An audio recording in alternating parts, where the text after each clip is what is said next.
That's okay. No, but really, I think that for me, the two main issues are the ones that you have accurately captured. For the first time in our history, we're going to go into an election where the two major parties are being led by a president and his predecessor. It's not happened before. Usually it is an incumbent against somebody who's coming for the first time.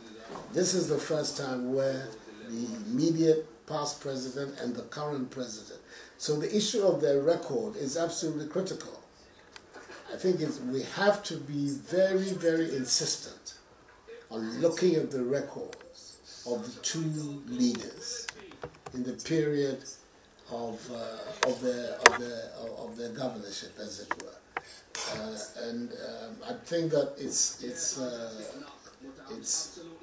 inescapable as far as this election is concerned.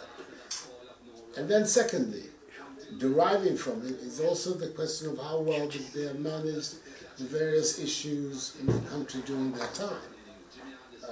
And when we're talking about that, we're not talking just about COVID, we're talking about the whole period, for me, from the 7th of January 2017, right up till today, right up to the election. And I think too that is also inescapably part of the mix, a critical part of the mix for this election. So as far as identifying the two critical issues that we have to define for the Ghanaian electorate, I think you're spot on in insisting on, first of all, the comparison of record, how effective both presidents have been in terms of furthering social and economic advance in our country, and then, of course, the quality of the leadership that they provided.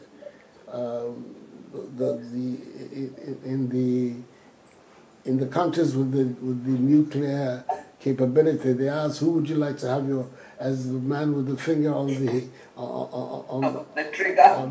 the bomb? We don't have, but we still have to ask ourselves who best can manage the affairs of our country, both in normal times as well as in extraordinary times, like these last 3 or 4 months. And in talking about the record, I think there's one thing which is very important for us in the NPP to continue to stress.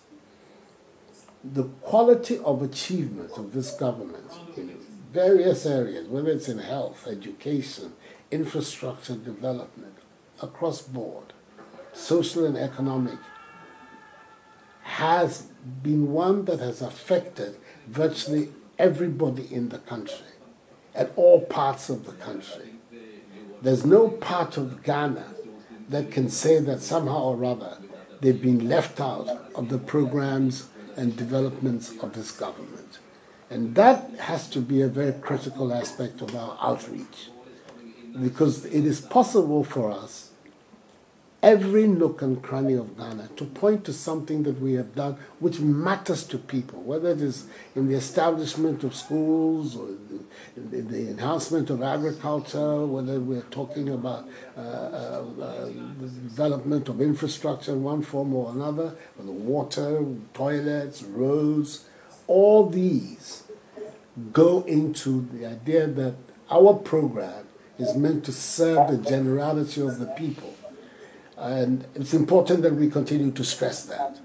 We have to do a campaign in Ghana which is not about where you come from, whipping up ethnic sentiments. It has never helped this country, and it will not help us.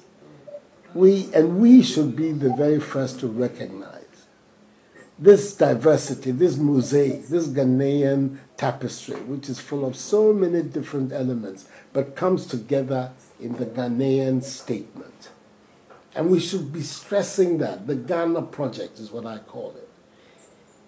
Secondly, in making the Ghana Project to the other issues, whether you're a Muslim or a Christian, I'm very strongly a Christian. I'm part of the big Christian majority in Ghana. But it shouldn't be part of our discourse. And clearly, gender should not be also part of our discourse. We are looking at all times at records, at competencies. So it should be possible for the discussion amongst these people and before the Ghanaian people to be a discussion about competencies, abilities, records, achievements, output. So I think that is something that I would like us to stress very much. All the stuff about, we have some tribal agenda, want to disenfranchise people in the foreign in the voting. I don't understand where that is coming from, and it's deliberate, it's artificial. Anybody who knows the mechanics of Ghana knows that is artificial and is being done for very short-term political gains. I'm not sure that it's a legitimate way of advancing a political agenda. Certainly, it's not one that I would want to promote. Thank you once again. Thank you very much. Thank you, sir. Thank you, sir. Enjoy your quarantine. I have 5 more days. I don't know what you do in quarantine. all the memoranda and papers I have not read, I'm reading them now.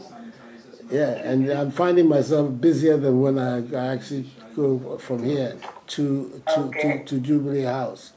But that is it, and I'm finding myself extremely busy. Well, Mr. President, we are very grateful for joining us. I think that your comments and suggestions are very important. They are very insightful. We will factor all of these as we continue to finalize our communication strategy going forward.